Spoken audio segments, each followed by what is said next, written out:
My ex-wife ruined my life, so I made sure she regretted it. I keep meeting my birth mom, but she doesn't know it's me. I waited in the parking lot for the restaurant she worked at to close. When she walked out, we said hi. Then I told her there was something serious I needed to tell her. I said I was sorry for keeping this from her for so long, but I'm your biological son. She didn't react at first until I actually pulled out the letter she wrote for me at birth. Then she started bawling, like screaming and crying at the same time. I didn't even have to finish the whole "I'm your son" speech. She just saw the letter and knew. It was the craziest thing I've ever experienced. Next thing I know, she's hugging me, but then she pulled back and asked if it's okay to hug me. Of course it is, and we're just there hugging and crying in the parking lot.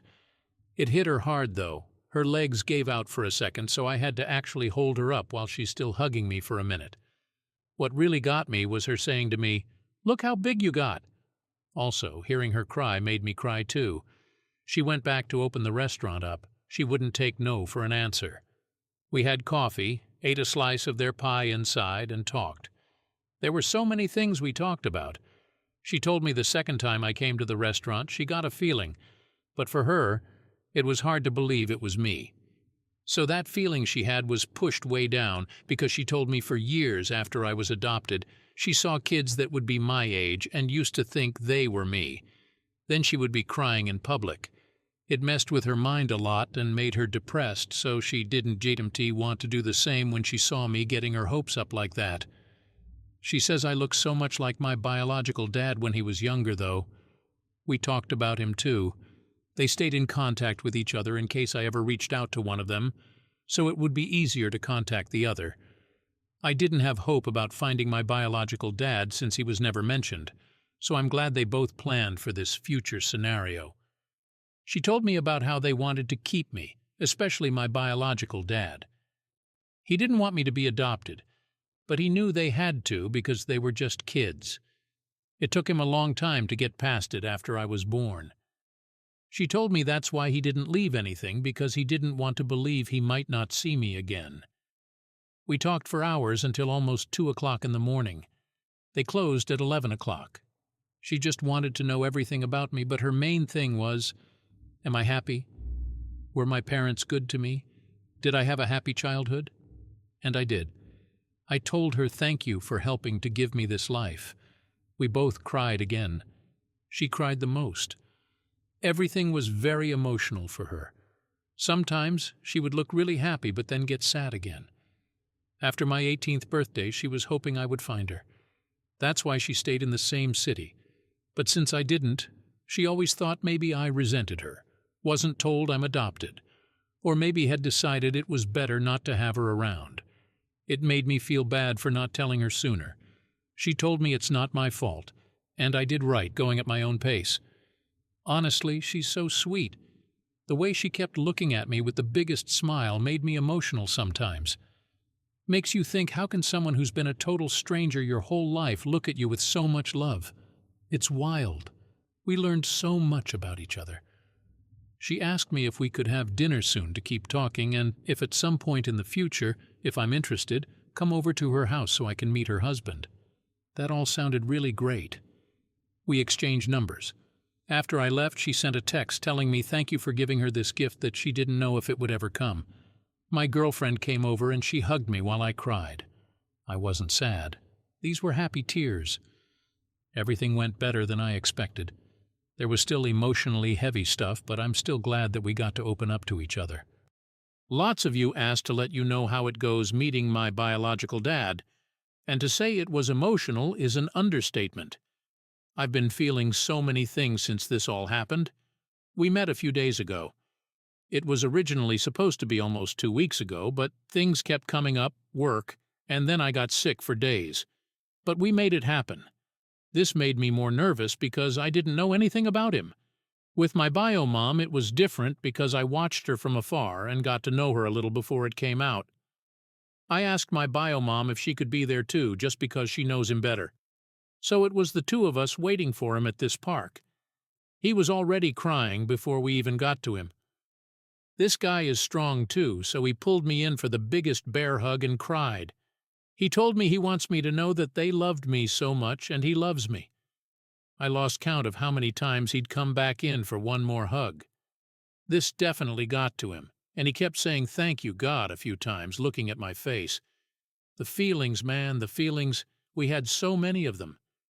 Hearing him tell me how much they loved me even back then meant so much for me to hear that, and that had me holding him tight too. I'm sure to everyone at the park, it was weird seeing 3 crying people. My bio-dad said he cried so many times just driving over here. He didn't think he had any more tears until he saw us. When we were all sitting down, it hit me that my bio-mom was not lying when she said we look alike. Obviously, he's older, but still has similarities.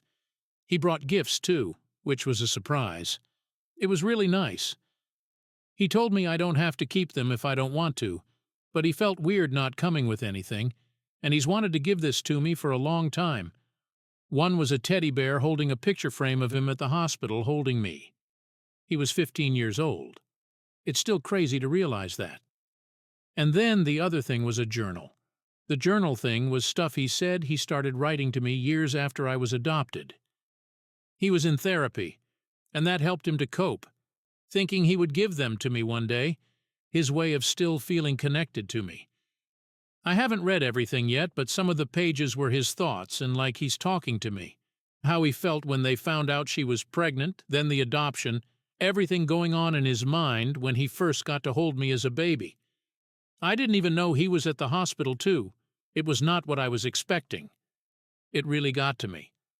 I read some more of what he wrote last night. That really got me crying. I'm sad to think how much this affected them emotionally for years. Also, I think it's pretty sweet he wanted to write this for me. We talked about his own life, which was pretty hard, his struggles with home life, and the feelings he had about giving me up. Then he wanted to know everything about me, basically with the same questions my bio-mom had. I made sure they knew they made the right decision because my life was pretty great. He looked like he wanted to cry when he knew that because that's all they hoped for and it was something he always wondered about for years. My bio-mom left a bit after we were more comfortable so we could talk more in private once it didn't feel too awkward between us. From there, he told me stories about how he met my bio-mom. Sometimes he'd point out stuff he notices about me that reminds him of her or me and him having similar likes. Example, I love eating mangoes. I can eat them all day, and that's what I bought when we bought snacks at the park. He told me my bio-mom was obsessed with mangoes before she got pregnant. While pregnant, she craved it even more. Just cool info to know, even if it's random stuff, it's still stuff we have in common and we both have lots. Both like hiking, playing pool. He was a swimmer in college and I was on a swim team in high school. Both love rock music, especially 90s. My bio-dad was really open about sharing everything like he really was getting ready for this meeting. He hoped it would happen and he prayed every day to see me again because he had so many things he wanted to tell me. Overall, really good first meeting. I'm glad how it went. He's open to the idea of meeting my parents after I told them about all this because they definitely want to meet my bio parents again if I'm comfortable with that, obviously if my bio parents are too. Let's see when that happens. I don't know how it's going to feel for me. They've met each other before I was even born, but I never had them at the same place, so that'll be interesting. Me and my parents met up yesterday to have breakfast so I could tell them everything. My mom was so happy how it went. She actually cried too when I was telling them about both their reactions. My dad was proud because he knew how hard it was the months after finding my bio mom and not really wanting to make contact yet. I'm really happy to have their support because it's hard not to feel guilty about wanting to know more about my bio parents. They gave me a really good life, so for a while it felt like maybe to them, I'm showing them that wasn't good enough for me and I'd rather have my bio parents. But they told me many times they want me to do this for me and to know how much I love them, and I really do. Finding them and meeting them was hard, but it was so worth it to me. Seeing their reactions made it feel even more worth it. Still can't believe it sometimes. 6 months later, divorcing my husband was the biggest mistake of my life. If I could give anyone a piece of advice for divorce, it would be to not do it under normal circumstances. If your spouse is beating you or threatening you or your children, then of course, get out and fast. In my case, there was no abuse. We were together for 8 years, that was mostly good, and we have 4 kids. Right around 5 years, I got a promotion at work, and I got it in my head that my ex-husband was dragging me down, or at least holding me back from more success and a better life. We never had a lot of money, but with my promotion, I was now making more than he was. I started working longer hours, and at the same time, his hours were cut, so he was at home more. I really began to resent him because he was home and because he got to spend time with our kids. Most nights when I got home, they were already getting ready for bed, if not already sleeping. After a few months of my new job, it was clear to me that things were not going well at home without me there. Some nights the dishes weren't done when I got home, or the kids had not eaten, or whatever else I could think of to be mad at him about. It really didn't matter. He kept saying that he would try harder, but that it was hard being home all the time. That always made me really mad. For the next couple of years, things kept getting worse. My hours weren't any shorter, and his were on and off full-time. There was no convenient time for him to be working full-time because of my hours, but we also needed the money. Whenever he would tell me that he could get extra hours, I would always complain, and the fewer hours he worked, the more I complained that he wasn't bringing in enough money. Whenever he brought up the contradiction, I would tell him that he needed to figure it out. I knew that it would bother him, so I started saying that a lot and for everything that I could. I really started to resent him, and I pulled away from him. I knew that it was hurting him, but I didn't care. If he didn't want to be hurt, then he would at least try to make me happy. I used that same thing to justify when I started to talk to another guy at work. I thought he was just a friend, but talking at work turned into texting at home, and then pictures and videos, and then trying to sneak some alone time with him. I knew that it was wrong, but it made me feel so alive, and my husband had not made me feel like that in years. I was tired of being unhappy, and I was doing this for me. The worst was the night that I came home at a reasonable time and found that he had cleaned the whole house, cooked the whole family dinner, and picked out a movie for all of us to watch together. This would have made me swoon a couple of years earlier, but that night I couldn't even look at him, and I pretended to be sick. I spent the rest of the night in bed while he waited on me, checked on me, and even made me different food and brought it to me in bed. It made me feel terrible. And then it made me angry that he made me feel that way. And by the end of the night I was texting with the other guy. Over the next month or two from that night, it did not matter what he did. He was wrong just for breathing. Most days he would get so upset with how I was treating him, and I would just wait and egg him on into losing it, because I knew it would happen eventually. After most of the fights we had, he would apologize for whatever I told him he did wrong if there even was something, but I never did. I would usually find a way to make him feel even worse. I knew that I was right because he was wrong, and that was all that mattered to me. I even pretended that I didn't care when he found out about my relationship with the guy from work. It really destroyed me inside to see him holding back tears, but I wasn't going to let him see that. He was at his weakest, and that was when I chose to tell him that I wanted a divorce. I could almost hear his heart shattering inside his chest. He talked and fought and said that we could work through it together. I really wasn't interested in fixing our marriage, but I mostly ended things with the other guy, but only because I knew I could get it back if I wanted it. I could see that he was trying, and occasionally I would let him know, but for the most part, I kept being a huge beach to him for any and all reasons that I could think of. I'm not sure how much more the man could have done to make me happy besides finding a job that paid enough for me to not have to work at all. He said that he was looking, but looking and finding are two different things. It was around this time that I discovered this group and a few others. I started posting things about him from my perspective only, and I got so much positive feedback for how I was feeling that I knew I was right. The more I posted, the more validation I got. It wasn't just me who knew that my ex-husband wasn't worth keeping around. I had the whole internet telling me how terrible he is. I started saying awful things to him and even outright ignoring him. I was so confident with mine and everyone else's opinion that I contacted a lawyer and within a couple of weeks had filed for divorce. I continued to use this site and a couple of others to validate my feelings and for encouragement to go through with it. And finally, it was done. My ex-wife cheated on me, so I made sure she regretted it. I remember the day I met Jenna, my ex-wife. She was everything I thought I wanted: smart, funny, and beautiful. We got married pretty quick, maybe too quick looking back, but I was head over heels. For the first few years, things were good. We had 2 kids, a boy and a girl, and I thought life couldn't get any better. But then things started to change. Jenna got a new job that paid a lot more than mine. I was happy for her at first. But then she started working longer hours, coming home late, and complaining about everything I did. I tried my best to keep the house clean, take care of the kids, and make dinner, but nothing was ever good enough for her. She would come home and nitpick everything. The dishes weren't done right, the kids were too loud, dinner wasn't what she wanted.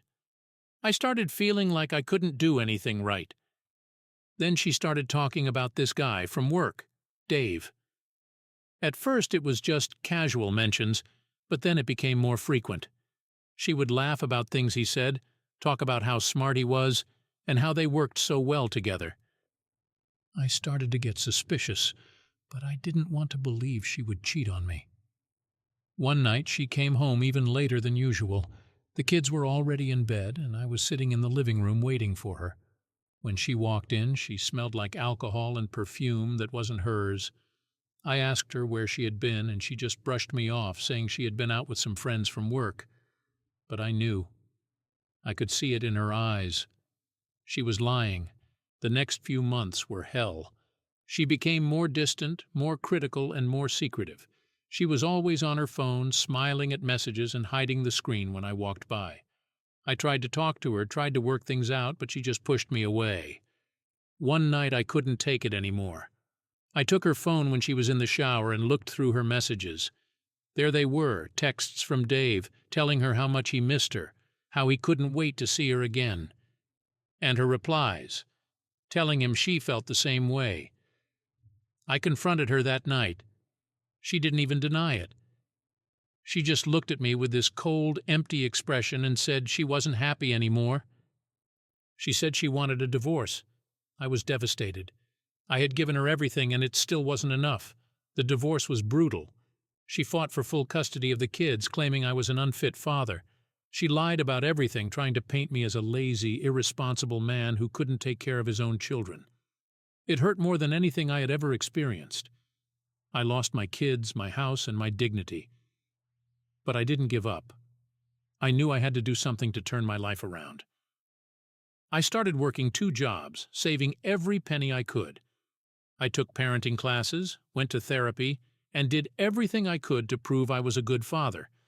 It was hard, but I knew I had to fight for my kids. After a year, I was finally able to get joint custody. It wasn't full custody, but it was a start. I worked hard to be the best father I could be, spending every moment I had with my kids, making sure they knew I loved them. Jenna, on the other hand, was too busy with her new life with Dave to notice. One day, I got a call from my son. He was crying, saying Mom and Dave were fighting again. I went over there and found Jenna drunk, screaming at Dave while my kids hid in their rooms. I took my kids and left, filing for full custody the next day. This time, the court saw the truth. They saw how much I had changed, how hard I had worked, and they granted me full custody. Jenna tried to fight it, but it was too late. She had made her bed and now she had to lie in it. I didn't take pleasure in her downfall, but I did feel a sense of justice. She had destroyed our family, but I had managed to rebuild it. Now it's just me and my kids. It's not always easy, but we're happy, and that's all that matters. Jenna still tries to see the kids sometimes, but they don't want anything to do with her. They saw what she did, and they know who really loves them. In the end, I guess I got the last laugh, but it's not about that. It's about my kids. They're my world, and I would do anything for them. Life didn't magically become perfect after I got full custody of Jake and Emily, but it sure felt like a victory. My ex, Linda, was more than just a thorn in my side. She was a full-blown cactus. Even after losing custody, she wouldn't stop her tantrums and drama. Every time I thought she'd hit rock bottom, she'd find a way to dig deeper. Linda started showing up at Jake's soccer games and Emily's art shows, acting like she was Mother of the Year. She'd be all smiles and fake enthusiasm, but I could see the bitterness behind her eyes. She'd make snide comments about my parenting, questioning everything from their clothes to their lunches. It took everything in me not to lash out in front of the kids. One evening after Jake's game, Linda cornered me in the parking lot. She was livid, accusing me of turning the kids against her. "You think you're so much better than me, don't you, Tom?" she spat. "You're just a sad, pathetic man who got lucky in court." I took a deep breath, trying to keep my cool. "Linda, this isn't about me or you. It's about what's best for the kids." "Oh, spare me your sanctimonious crap," she snapped. "You're not fooling anyone. You're just a loser who couldn't keep his wife happy." That hit hard, but I didn't let her see it. "Go home, Linda. You're only making things worse." She stormed off, muttering under her breath. I watched her go, feeling a mix of anger and pity. She was spiraling, and there was nothing I could do to stop it.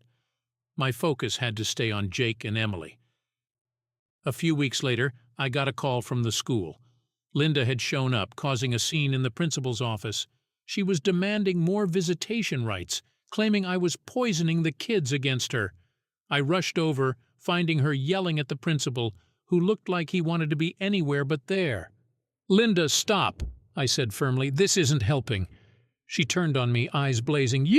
This is all your fault. You've turned my own children against me." The principal intervened, escorting Linda out of the office. He apologized for the disruption and assured me they would increase security to prevent future incidents. I thanked him, but inside I was boiling. Linda was out of control, and her antics were hurting the kids. That night I sat down with Jake and Emily. I didn't want to badmouth their mother, but they needed to understand what was going on. "Your mom is having a hard time right now," I began, choosing my words carefully. "She loves you both, but she's struggling.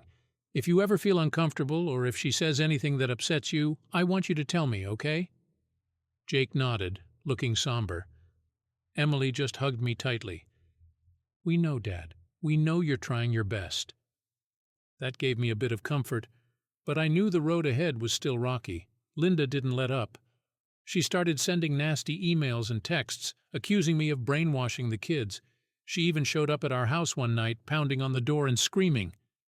I had to call the cops to get her to leave. Despite all this, I kept pushing forward. I made sure Jake and Emily had as normal a life as possible.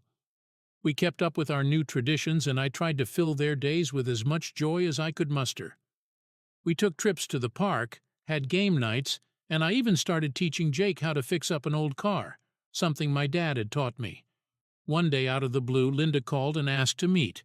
I was wary, but agreed. We met at a local diner, and to my surprise, she looked different. She wasn't her usual angry self. She looked tired, defeated. "I can't keep doing this," she said, her voice shaky. "I've been a mess, and I know it. I need help." I didn't know what to say at first. Part of me wanted to tell her to get lost, but another part, the part that once loved her, felt a pang of sympathy. "What do you need from me?" I asked cautiously. "I want to get better for the kids," she said. "Can you help me find a therapist?" I nodded slowly. "All right, Linda, I'll help. But this has to be real. No more games, no more drama." She nodded, tears streaming down her face. "I promise." I helped her find a therapist, and over the next few months I saw a gradual change. Linda started to sober up, got a steady job, and was genuinely trying to mend her relationship with the kids. It wasn't easy, and there were setbacks, but she was making an effort. Jake and Emily were cautious at first, but eventually they started to open up to her again. We worked out a new visitation schedule, one that worked for everyone. It wasn't perfect, but it was a start. In the meantime, I had met someone new, Rachel. She was kind, understanding, and loved the kids like her own. We took things slow, but eventually she moved in with us. The kids adored her. and for the first time in a long while, I felt like things were looking up. One evening, as we were all having dinner, Jake looked around the table and smiled. "I'm glad we're all here," he said. "It feels like a real family." I looked at Rachel, then at my kids, and felt a warmth in my heart. Despite all the chaos, all the pain, we had come through it stronger. Linda was getting better, the kids were happy, and I had found love again. Life wasn't perfect, but it was ours. And for that, I was grateful. Life was starting to feel normal again. Rachel had become an anchor for me and the kids, providing the stability we desperately needed. She was patient, loving, and everything I could have asked for. Linda, surprisingly, was holding up her end of the bargain, staying sober and working on herself. Things were finally looking up, but as life goes, the calm didn't last. Linda's behavior started to shift again. She became increasingly demanding about visitation, claiming that the new schedule wasn't fair. She'd call at odd hours, insisting she needed to talk to the kids, even when they were busy with homework or asleep. It was like she couldn't handle seeing me happy and moving on. One evening, as I was preparing dinner, Linda showed up unannounced. Rachel was helping Emily with her art project in the living room, and Jake was at soccer practice. Linda barged in, eyes wild with anger. "Tom, this is ridiculous," she shouted, startling both Rachel and Emily. "You're trying to push me out of their lives." "Linda, calm down," I said, trying to keep my voice steady. "We've talked about this. The schedule is fair, and it works for the kids." "Fair? You think this is fair?" she spat back. "You get to play house with your new girlfriend while I'm left out in the cold. This isn't over, Tom." "Linda, please," Rachel interjected gently. "This isn't helping anyone, least of all the kids." Linda glared at Rachel, her face twisting with disdain. "Stay out of this, Rachel. This is between me and Tom." Emily, sensing the tension, clung to Rachel, her eyes wide with fear. I stepped in front of them, trying to shield them from Linda's wrath. "Linda, you need to leave," I said firmly. "We can talk about this later, but not like this." She stormed out, slamming the door behind her. I hugged Emily tight, assuring her everything would be okay. But inside I was boiling. Linda's jealousy was getting out of control, and it was affecting the kids. The next day I got a call from my lawyer. Linda had filed for a change in custody, claiming I was alienating her from the kids. I couldn't believe it. After all the progress we had made, she was trying to drag us back into the chaos. We went back to court, and it was a nightmare. Linda painted me as the villain, saying I was manipulating the kids and turning them against her. She even accused Rachel of overstepping her boundaries as their stepmother. It was a mess. But this time, I was ready. I had documented every interaction, every attempt Linda made to disrupt our lives. I had records of her drunken outbursts, her erratic behavior, and even the threatening messages she sent. My lawyer presented everything to the judge. Linda's lawyer tried to counter, but the evidence was overwhelming. The judge saw through her lies and manipulations. He not only denied her request for a custody change, but also ordered her to attend more counseling sessions and parenting classes. It was a small victory, but it felt huge. After the hearing, Linda approached me outside the courthouse. She looked defeated, but there was still a spark of anger in her eyes. "You think you've won, don't you?" she hissed. "This isn't over, Tom," I sighed, tired of the constant battle. "Linda, this isn't about winning. It's about what's best for Jake and Emily. You need to get better, for their sake." She scoffed and walked away, leaving me feeling both relieved and anxious. I knew this wasn't the end, but I hoped it was a turning point. Back at home, I explained everything to Rachel and the kids. They were scared, but I reassured them that things would get better. We just had to stick together and stay strong. Over the next few months, Linda's behavior did improve, albeit slowly. She was more consistent with her therapy, and her visits with the kids became more positive. There were still moments of tension, but they were becoming less frequent. Rachel and I focused on building a stable and loving home for Jake and Emily. We celebrated their achievements, supported them through their struggles, and made sure they knew they were loved. It wasn't always easy, but it was worth it. One day, Jake came to me with a question. "Dad, do you think Mom will ever really get better?" I looked at him, my heart heavy. "I hope so, buddy. She's trying, and that's a good start. But no matter what happens, we'll always be here for you and Emily." Jake nodded, a thoughtful look on his face. "Thanks, Dad. I love you." "I love you too, Jake." As the years passed, Linda continued to work on herself. She never fully regained the trust she had lost, but she managed to carve out a role in the kids' lives.